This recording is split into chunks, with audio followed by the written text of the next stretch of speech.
et bienvenue sur cette nouvelle émission Nature & Co, donc une émission présentée par l'association Renatura Congo. Aujourd'hui, nous accueillons avec nous Jean-Alain Sitou de l'Institut Jane Goodall.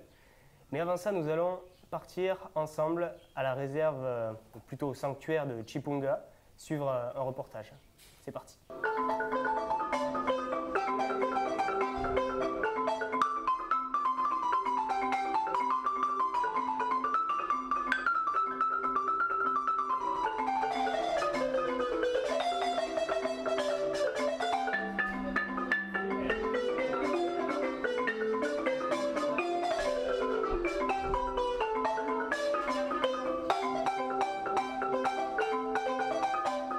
Bonjour les enfants. Bonjour monsieur. Ok. Bonjour. Donc aujourd'hui, on est en ta présence. Donc comment tu t'appelles? On m'appelle monsieur Itsafo Achille. D'accord, enchanté. Donc est-ce que tu peux nous dire un petit peu ce qu'on fait ici avec ce groupe d'enfants en pleine nature? Ok. En fait, ma question sera un peu juste longue. D'accord. Parce que d'abord, il faut se présenter. Nous sommes de l'Institut Jane Goodall. D'accord. Nous travaillons à l'équipe éducation et nous avons un programme qu'on appelle Root and Shoot. En français, c'est comment on appelle? Marcher dans la nature. Non, Root and Shoot, sorry. La racine et bourgeon. Voilà. Donc c'est un programme qui a été initié par l'Institut Jane Goodall depuis beaucoup d'années. Et ça flottait un peu ici, mais cette année, nous avons vraiment voulu faire cela avec les enfants. Et en cela, nous avons commencé à prendre les élèves faire ce qu'on appelle les classes promenades. Donc, qu'est-ce que nous faisons? De temps en temps, nous avons un partenariat avec les élèves. Donc, nous avons une autorisation de la direction départementale de l'enseignement où nous allons déposer à la direction de l'école. Et nous prenons les élèves, on fait une classe promenade. Et quand nous arrivons en forêt, nous passons près de 2 heures, 3 heures en train de contempler la nature, parler de l'environnement, parler de la protection de la nature et en fait des questions qui regardent vraiment la protection des animaux, de la nature.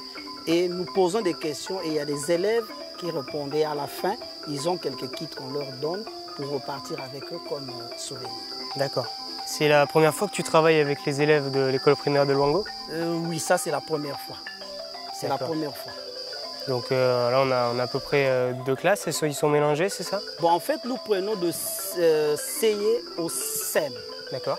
Donc de CE1, CE2, SEM1, SEM2. Donc c'est 4 classes. Et nous avons toujours l'habitude de demander aux enseignants de nous donner 30 élèves. Donc le quota est de 30. D'accord. Et donc là, tu leur inculques un petit peu des mots sur la protection de la nature, et puis on va commencer à la petite marche, c'est ça, la petite promenade? Oui, la promenade a été déjà effectuée et nous allons encore continuer après. Mais entre-temps, on s'assoit dans notre programme, on vient, on pose des questions, on voit ce que l'enfant connaît déjà concernant la nature. Et là où il y a le manquement, nous on ajoute. Okay. Et après, nous avons une petite pause et l'activité continue parce que nous avons quelques scénettes à jouer avec les enfants et après, nous repartons. D'accord. Et c'est toujours sur ces lieux que sont déroulées les activités Route Nature? Non. Les lieux, en tout cas, on les choisit parce qu'en fait, là où nous sommes dans la réserve de Chipunga. Ouais. La réserve est gérée par l'Institut Jane Goodall, mais ça fait 55 000 hectares. Donc nous choisissons nous-mêmes. Ouais. Il y a beaucoup de lieux comme ça où on amène les élèves. Vraiment beaucoup de lieux. Donc au nord, on peut aller plus loin là-bas, il y a le lac Foni. Il y a quelque part encore autre où nous avons déjà aménagé des lieux où on vient souvent avec les enfants. Très bien. Bon, mais du coup, je te laisse faire ton travail et commencer à poser quelques questions. Merci, aux enfants, merci. Les enfants, bon, ici on est où? Qu'est-ce qui peut me donner la différence entre la ville et la forêt? Oui, toi? En ville, là-bas, nous voyons les voitures. Et ici, il n'y a pas de voitures. Qui dit mieux encore? Oui? En ville, nous voyons les poubelles. Et ici, il n'y a pas de poubelles. Très bien. Et oui. Ok, en ville, il y a la chaleur et ici, il n'y a pas de chaleur. Dites-moi d'abord, qu'est-ce qui fait qu'en ville, qu'il y ait la chaleur, qu'il y ait des poubelles et ici, il n'y en a pas? Oui, qui peut me répondre? Oui. Parce que là-bas, on a coupé tous les arbres. Très bien. Et pourquoi on a coupé les arbres là-bas? Oui. Voilà, parce que les gens doivent habiter, ils doivent construire. D'accord? Maintenant, quand il y a des poubelles là-bas, qu'est-ce que les poubelles là peuvent provoquer pour l'homme? Oui. Les maladies. Très bien. Vous voyez, là-bas, ça provoque les maladies. Et ici, là, dites-moi qu'est-ce que vous remarquez. La différence maintenant. Vous avez dit tout ce qu'on trouve en ville. Là-bas, on peut voir les poubelles. Là-bas, on voit, il y a la chaleur. Là-bas, il y a quoi encore? Le soleil, oui. Maintenant, ici, il y a quoi? Oui. Il y a de l'air pur. Très bien. Mais d'où vient cet air-là? Oui. Les arbres. Voilà, les arbres produisent de l'air pur. OK?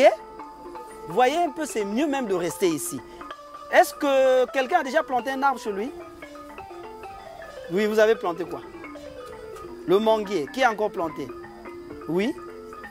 Et pourquoi vous avez planté ça? Oui. Récompenser quoi? Oui, le mot est bien, mais trop dur. Oui.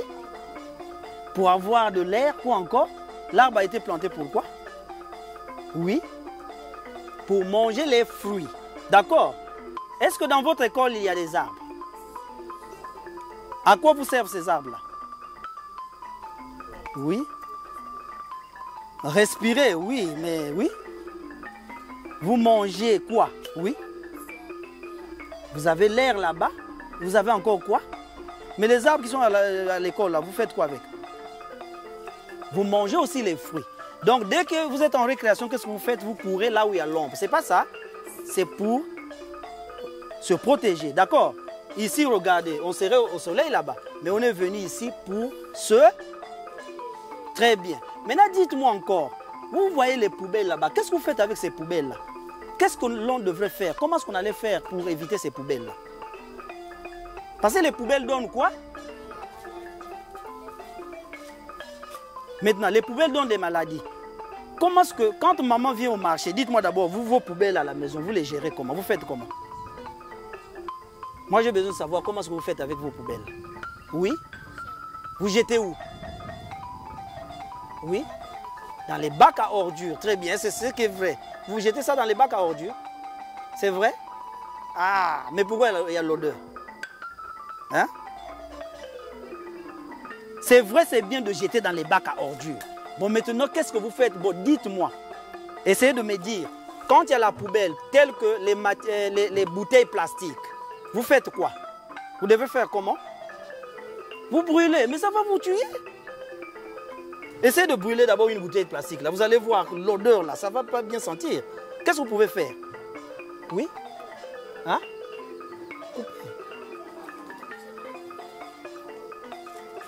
Bon, d'accord, peut-être c'est trop dur pour vous. Vous savez, les bouteilles plastiques, normalement, qu'est-ce que vous faites? Vous formez un tas.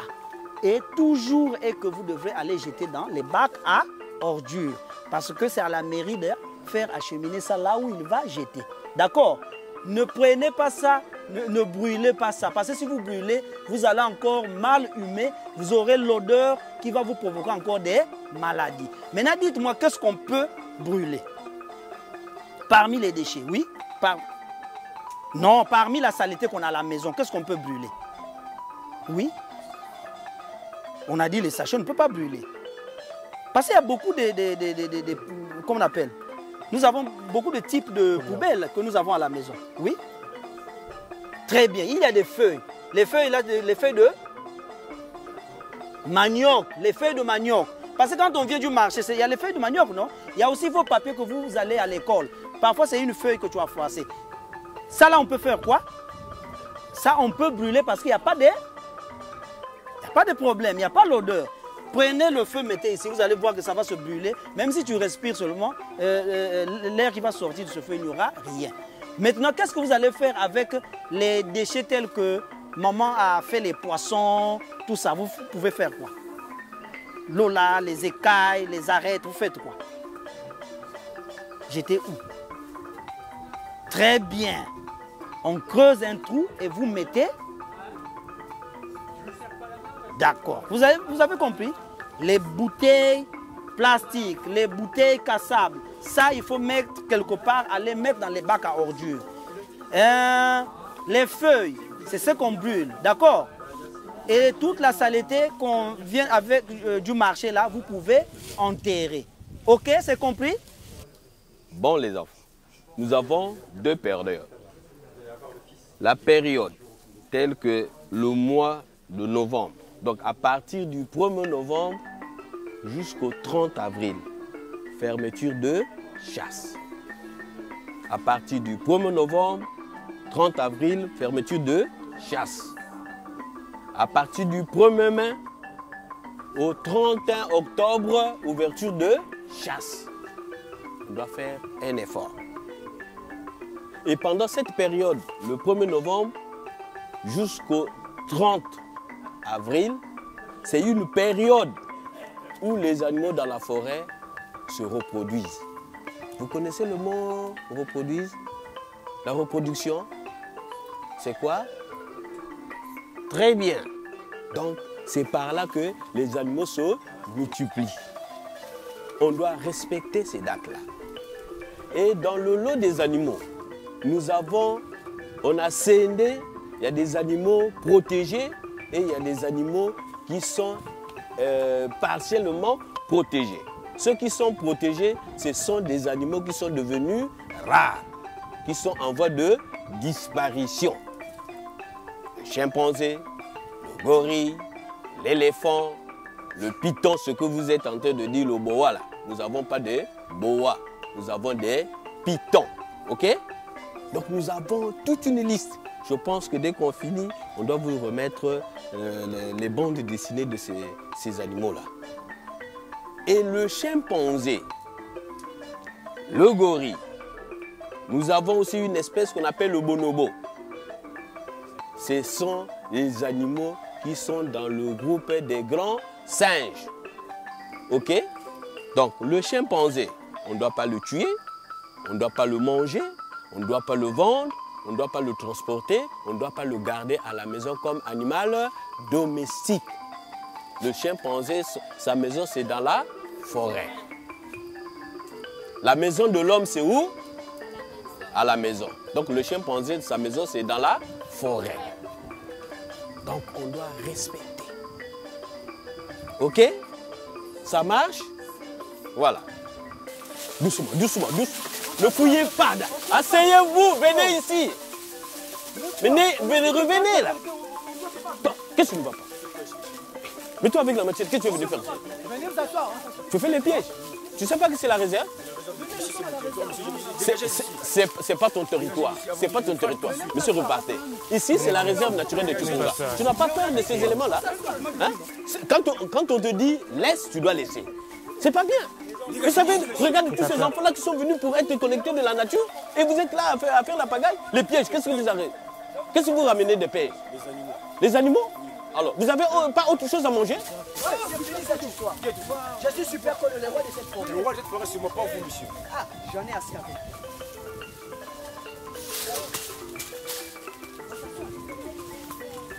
Grâce à mon pouvoir magique que la sirène m'avait donné, j'ai réussi à hypnotiser ces braconniers. Là, il n'y a plus de danger parce qu'il est sous contrôle du pouvoir magique. Je suis Super Kodo. Fut un jour que je me promenais dans la forêt. Grâce à l'amour que j'avais pour la nature et pour les animaux, la sirène m'avait donné le pouvoir de protéger la nature de tous ses ennemis. Alors j'étais en passage pour un village pour sensibiliser les villages compte tenu de la protection de la nature. Et j'ai avec moi une histoire que je raconte toujours, l'histoire des deux femelles qui vivait dans la grande forêt de Chimpunga, Tina et Kimba. Aimeriez-vous entendre cette histoire?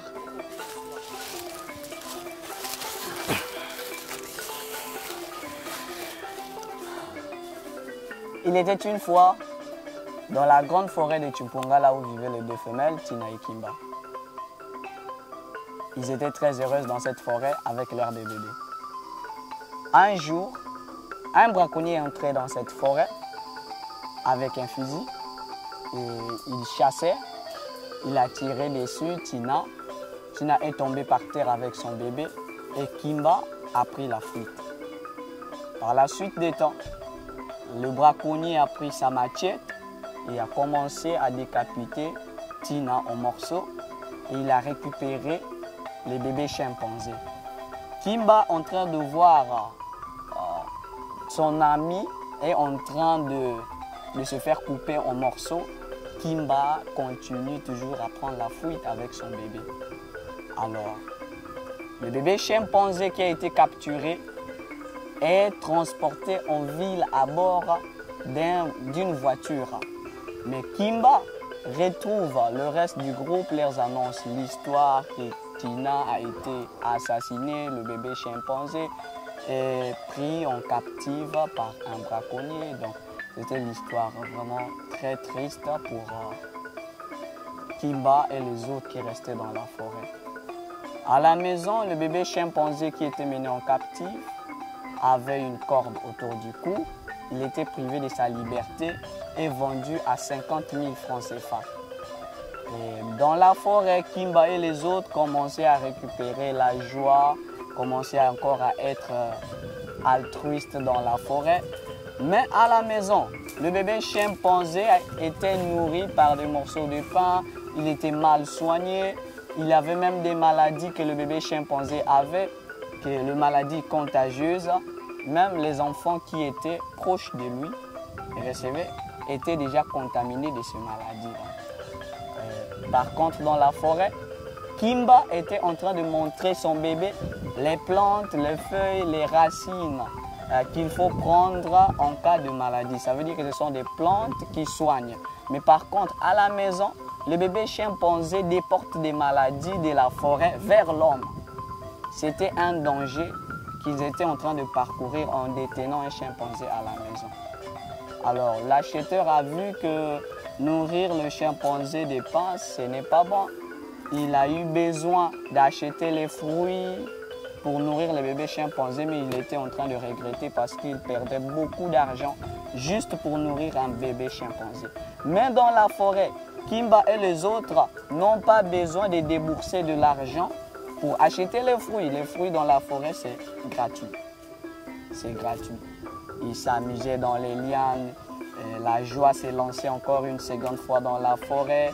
Ils étaient tous très altruistes. Mais à la maison, le bébé chimpanzé était triste, était conféré quelque part. Et comme il ne connaissait pas c'est quoi la télévision, il était en face d'une télévision. Le chimpanzé a fait un dégât en cassant la télévision. Et le lendemain, le propriétaire a décidé de fermer le bébé chimpanzé dans un cage. Mais les autres dans la forêt, ils profitaient de la liberté que la nature leur offre gratuitement. Au fil des temps, les voisins ont écouté les bruits, les croissements du chimpanzé dans la parcelle, dans la maison. Ils avaient de la connaissance. Ils avaient de la connaissance sur le chimpanzé. Ils ont appelé les agents d'eau et forêt. Et de bon matin, ces messieurs ont reçu une visite des agents d'eau et forêt qui sont venus récupérer le bébé chimpanzé. Ensuite des temps, lorsqu'ils détenaient ce bébé chimpanzé, ils couraient un risque. Ils couraient un risque. Et ce risque était quoi? Lorsqu'ils détenaient le bébé chimpanzé, cela lui a coûté une peine de 0 à 5 ans d'emprisonnement, plus des amendes, des fortes amendes à payer. Et cet homme a été emprisonné juste en gardant le chimpanzé à la maison comme animal de compagnie. Est-ce que vous avez compris? Ah, vous avez compris? La Sierra vous a donné le pouvoir parce que vous avez fait quoi de bon de lui? L'une des meilleures choses que je fais, à la sirène, c'est que l'amour que j'avais pour la nature, le souci que j'avais pour la nature, mais je n'avais aucune force. Je n'avais aucune force pour défendre cette nature. Ça, c'est l'une des meilleures choses que j'avais touché le cœur de la sirène parce que j'avais du souci, j'avais de l'engouement, j'avais de l'envie pour protéger la nature, mais je n'y pouvais pas parce que je n'avais rien de spécial. Et c'est grâce à ça que la sirène m'a conféré cette mission. On voulait juste demander où se trouve la sirène en question. La sirène se trouve juste dans la forêt. Elle est juste là dans la forêt. Et ta nouvelle famille? Ma nouvelle famille, c'est la nature, les animaux et tous ceux-là qui aiment la nature. Voilà, c'est ça ma nouvelle famille. Tout ce que nous avons reçu ici, en commençant d'abord à éduquer notre maison. Ça veut dire ma maison, ta maison, nos maisons, tout ensemble. Nous devons commencer à éduquer nos maisons. J'espère que je m'en vais parce que j'ai encore des missions à faire. Et je vous souhaite une bonne continuité de promenade et profitez bien de la nature. Au revoir.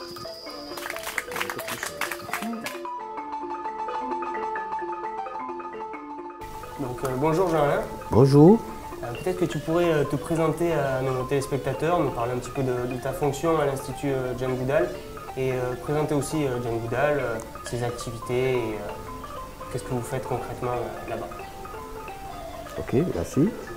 Je suis monsieur à l'Institut, responsable du volet éducation et sensibilisation au sanctuaire de Tipunga. L'historique de Jane Goodall au niveau du Congo est venu en 1991, précisément à Brazzaville, au parc géologique. Quand elle arrive à Brazza, il découvre un vieux chimpanzé qu'on appelle le Grégoire, qui était plus âgé, il avait au plus 50 et quelques ans. Et par l'image de ce vieux chimpanzé, Jane Goodall a pensé d'installer au Congo pour ouvrir un sanctuaire à chimpanzés. Et voilà, en 1992, qu'il cherche un site avec les agents des eaux et forêts, précisément à Tipunga. C'est par là qu'il s'installe et ouvre le sanctuaire à chimpanzés du Tipunga. Donc, à Tipunga, nous recevons les bébés chimpanzés orphelins, nous les soignons et jusqu'à ce qu'à un certain âge, nous les relâchons dans la nature. À Tipunga, nous avons presque 147 chimpanzés confondus, il y a les mâles et les femelles. Ils sont scindés par groupe par rapport à leur âge. Les plus petits dans une clôture et les autres. Et pour quelques-uns, par rapport à notre programme de relâchement des chimpanzés, nous avons trouvé des sites au niveau de Bakuilou, les îlots. Ils sont 3 îlots. Nous avons l'île de Tchunzulu, l'île de Tubébé et l'île de Gombe. C'est par là que nous avons réintroduit nos chimpanzés, malgré toujours en état en semi-liberté, et jusqu'à ce que nous trouverons des espaces pour les libérer à l'état naturel. Voilà à peu près ce que nous faisons à Tipunga. Vous pouvez soigner les chimpanzés, vous faites aussi de la réintroduction d'espèces. Et à Tipunga, en plus de faire ces soins pour les animaux, etc., vous éduquez aussi des enfants dans cette réserve? Oui. Pour protéger ces chimpanzés? Oui, nous avons à Tipunga, nous avons le volet éducation et sensibilisation. Nous nous rapprochons auprès des communautés locales, des villages environnants de la réserve. Et nous avons un programme éducatif. Nous avons au niveau des adultes, et surtout les mamans, nous avons un programme de l'alphabétisation, parce que ce que nous avons constaté, qu'il y a de ces moments, les jeunes mamans qui n'ont jamais été sur le banc de l'école. Et voilà pourquoi nous avons pensé de réscolariser ces mamans pour qu'ils trouvent quand même quelques capacités de se défendre, soit en cas où elle constate son enfant a des manquements, avant que le papa arrive, elle peut intervenir. Nous avons aussi le planning familial, ça c'est au niveau du volet développement communautaire. Nous avons le planning familial pour essayer un peu de parler avec les mamans dans ce village sur les naissances, et sur aussi la protection des enfants. Et nous avons aussi le programme de nutrition pour faire valoir un peu notre volet éducatif, parce que ces mamans dans le village, ils ne savent pas comment équilibrer le régime alimentaire de leurs enfants. Toutefois, peut-être dans le village, vous savez, le manioc, la pomme, on a pensé au niveau de la nutrition.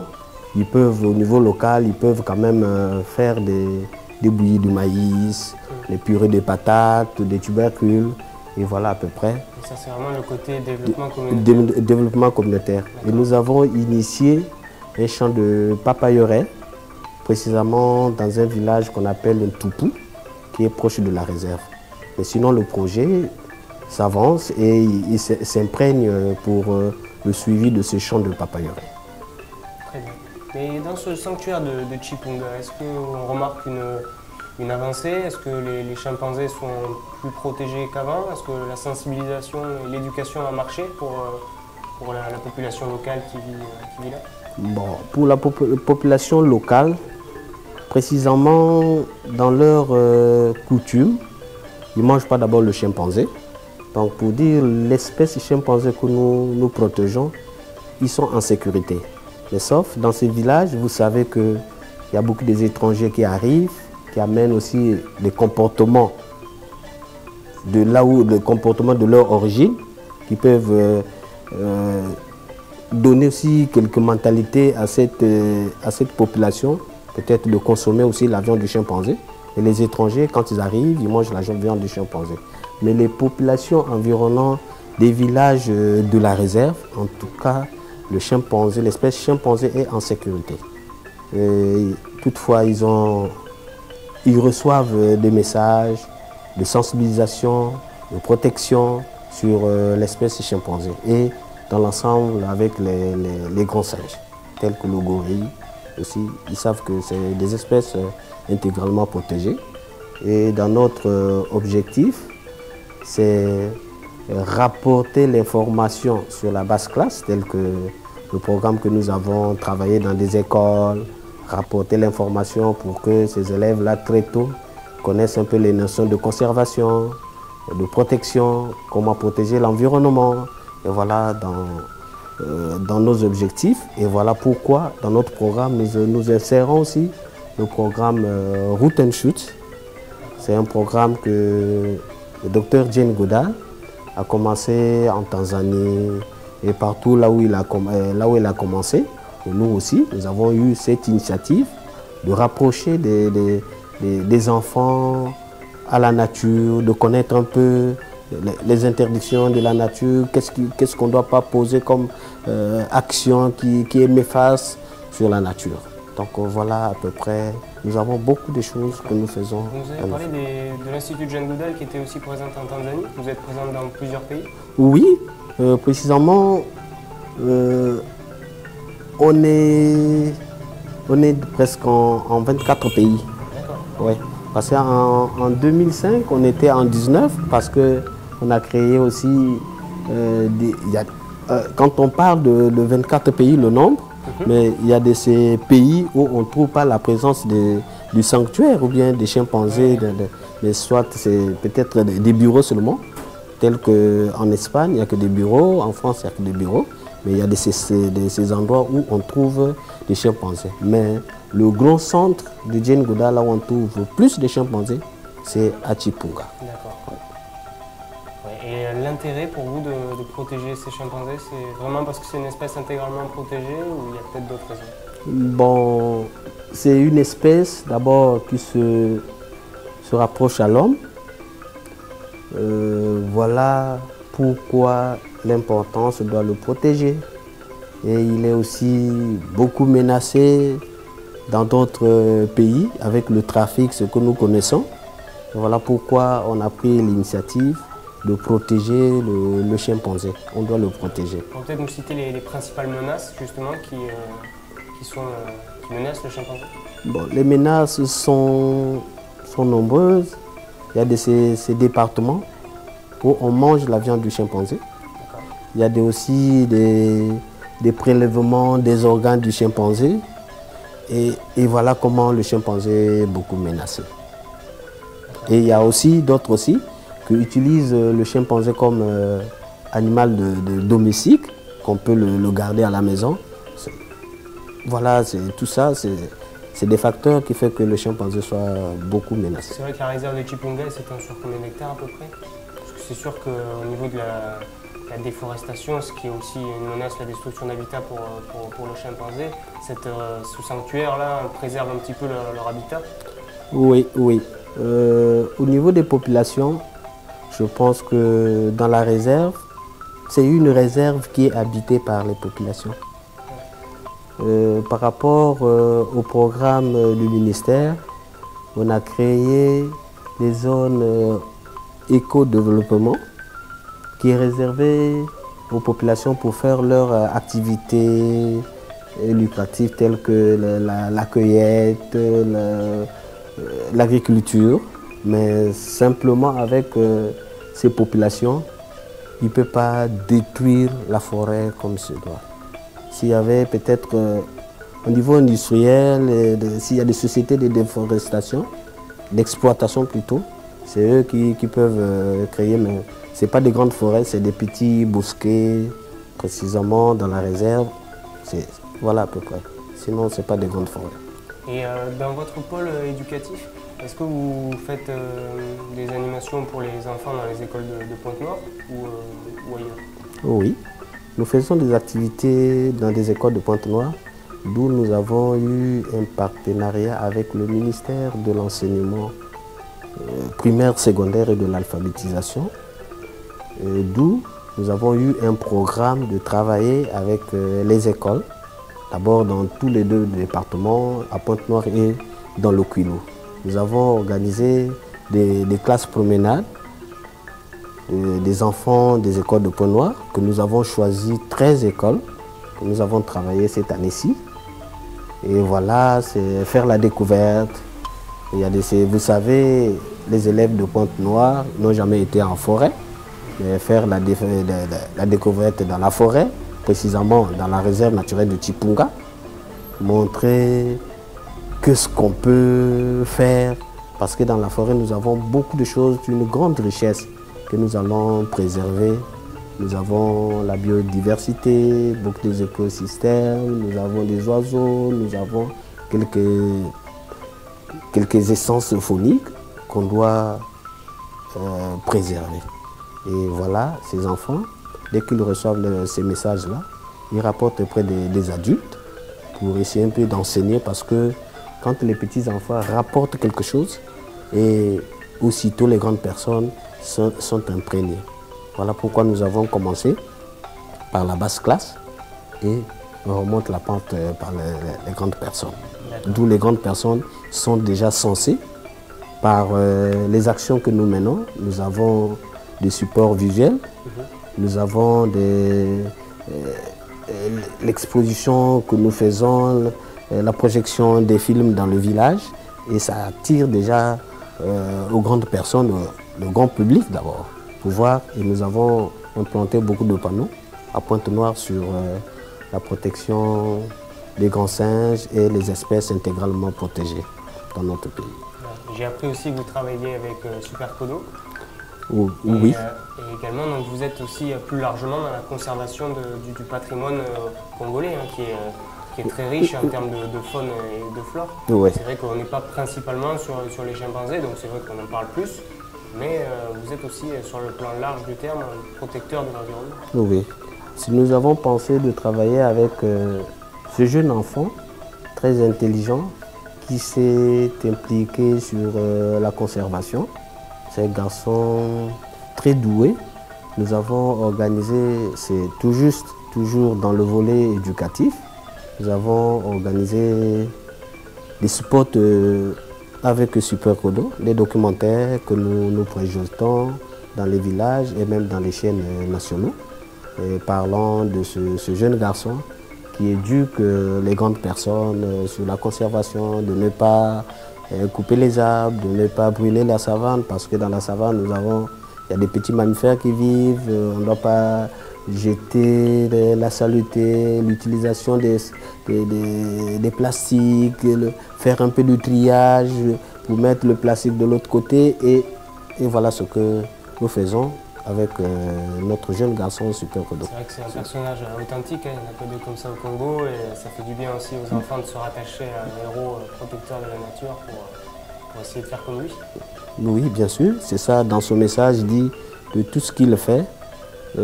C'est un message qu'il ventile auprès de ses amis, ces jeunes garçons, et pour qu'eux aussi, ils s'appuient et faire la continuité. C'est qu'au fur et à mesure, c'est comme ça, il avance et après avoir combien de populations qu'il sensibilise. Et voilà, je pense que c'est un message très fort, profond, qui va dans tout le Congo, Oui, parce qu'il y a d'autres... Oui, pour les enfants, ça fait un plaisir fou. Et vous nous parlez aussi des supports médiatiques aussi, vous faites peut-être des émissions de télé? Oui, nous avons deux chaînes de télévision. Et des émissions radio aussi? Bon, pas des émissions radio, mais sinon c'est à la télé. C'est la télé. Nous avons MCR TV et DER TV. Que nous avons eu un partenariat, que nous projetons nos films. Et dans le futur, on doit chercher, nous trouverons l'espace que nous allons présenter dans nos émissions jusqu'à ce que ventiler nos informations correctement. Très bien. D'accord. Bon, je vous remercie, Monsieur Jean Lincitou, d'avoir participé à ce débat. Donc, comme vous l'avez compris, il va falloir qu'on se mette à protéger de plus en plus les chimpanzés, une espèce intégralement protégée, une espèce qui tient à cœur à Jean Lincitou et à tout l'Institut Jane Goodall. Donc, merci à vous de suivre encore une fois cette émission Nature & Co et je vous souhaite un bon retour et à la prochaine. Merci.